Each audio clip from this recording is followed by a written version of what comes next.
13 महीने दिल्ली बैठे हुए हैं। इनने प्रशासन ने यह भी पता है, अरे काम में तो बंदे खास का ज्ञापन लेने की वजह से काफल शहर को छोड़ करके चली गई। और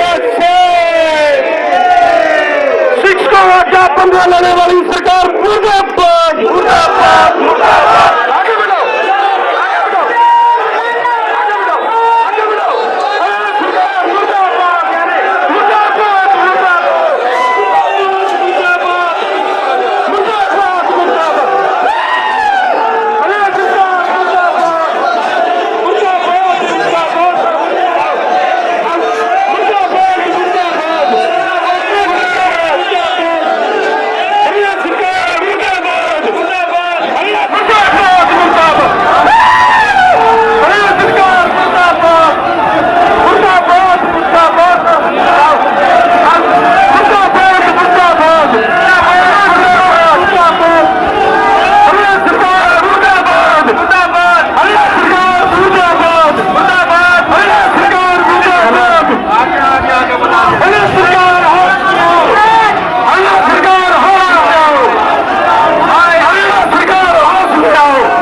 उनके लिए स्कूल बेच रही है, उनके लिए ही सारी जमीन उपलब्ध करवाई जा रही है, उनके लिए ही रोजगार और उनके लिए सारे श्रम कानून खत्म कर दिए।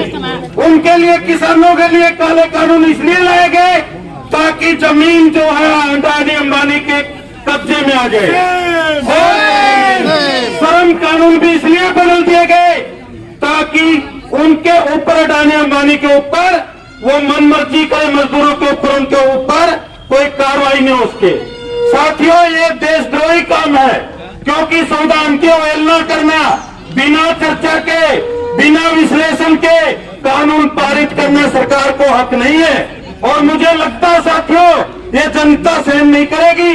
श्रीलंका से भी बुरा हाल होने वाला है। यहाँ श्रीलंका की तरह जनता बाहर निकलेगी और बाहर निकल के अडानी और अंबानी के साथ साथ देश के प्रधानमंत्री का गिरबान पकड़ करके पूछेगी कि नरेंद्र मोदी, तुझे कौन से किस जनता ने ये अधिकार नहीं दिए थे कि तू देश की सारी संपत्ति बेच देगा, सारे रोजगार बेच देगा, तेरे को ये हक अधिकार नहीं दिए थे। और ये साथियों, हमें जो सांसद और विधायक हैं उनसे भी पूछना चाहिए कि नमक हरामा तुम्हें जनता ने वोट इसलिए दिया था कि तुम संविधान की रक्षा करोगे, रोजगार की रक्षा करोगे, लेकिन निकम्मे और नालायक की विधायक और सांसद और मंत्री वो तो सरकार के साथ संविधान के विरोध में काम कर रहे हैं। क्या ऐसे मंत्री, विधायक और सांसद चाहिए? नहीं चाहिए साथियों। ये प्रचार यहाँ से नहीं, ये प्रचार गांव-गांव जाना चाहिए, गांव-गांव में कमेटी बनानी चाहिए और मौजूदा सरकार का पर्दाफाश करना चाहिए।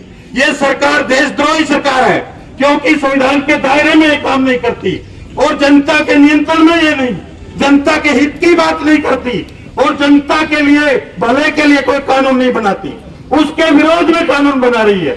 क्या ऐसी सरकारी जनता को चाहिए?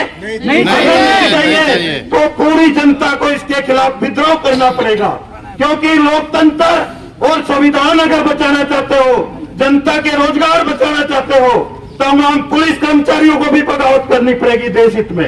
अगर सच्चे आप लोग ये वर्दी अगर इसका मान सम्मान रखते हो तो आपको किसान और मजदूर के हक में ये वर्दी उतार करके, क्योंकि वर्दी से आज गलत काम करवाए जा रहे हैं। वर्दी संविधान की रक्षा के लिए है, किसी मंत्री और सरकार की रक्षा के लिए नहीं है। ये आपको शर्म आनी चाहिए। ये लट जनता की सुरक्षा के लिए होना चाहिए, ये संविधान की रक्षा के लिए होना चाहिए। तमाम पुलिस और फौज के साथियों उनसे अपील करता हूं कि वो संविधान की रक्षा के लिए, जनता की रक्षा के लिए, जनता के रोजगार की रक्षा के लिए ये बगावत करें और बगावत करके जनता को आजादी दिलाएं, क्योंकि आज देश गुलामी की तरफ जा रहा है। और ये शिक्षक वर्ग से भी आह्वान करता हूं, अगर आप सच्चे शिक्षक हो, अगर आप बेईमान और दुष्ट हो तो ऐसे ही चलेगा।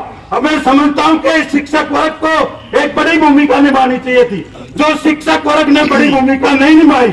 अगर शिक्षक वर्ग के अंदर अगर इंसानियत और मानवता है, अगर वो एक गर्व करता कि मैं राष्ट्र निर्माता हूं, उसको घर घर जाकर के, बस्ती बस्ती जाकर के अपने भाइयों को समझाना पड़ेगा। नहीं तो सबसे बड़ा जुर्म इस शिक्षक का होगा, क्योंकि शिक्षक राष्ट्र निर्माता है। तो राष्ट्र निर्माता की ड्यूटी है कि वो जनता के हितों की सुरक्षा करे, जनता के हित सुरक्षित करने वाले छात्र पैदा करे, ऐसा आंदोलन चलाए। अगर शिक्षक का अगर जमीर मर चुका है तो शिक्षक कुछ भी कर सकता है। इसलिए शिक्षक साथियों से निवेदन है कि वो देश हित में, जनता के हित में, संविधान की रक्षा के लिए देश हित में आवाज उठाए और इस देश में एक अच्छी सरकार का निर्माण करे। नहीं तो साथियों, ये जो जनता है, ये जनता जरूर जागेगी, लेकिन सब कुछ लुट जाएगा, तब जागने का कोई फायदा नहीं होगा। तो इसलिए समय है, तो ज्यादा बात न कहते हुए मैं साथियों से यही निवेदन करूंगा कि किसान, मजदूर, छात्र, कर्मचारी, नौजवान, सभी साथी, पुलिस और फौज के सभी साथी मिलकर के इस देश की एकता और अखंडता के लिए इकट्ठे हों और इकट्ठे होकर के देशद्रोही, देश के दुश्मनों की जो सरकार बनी है उसको उखाड़ फेंके। इसी के साथ आपसे रजा चाहता हूं। जय शिक्षक, जय संविधान।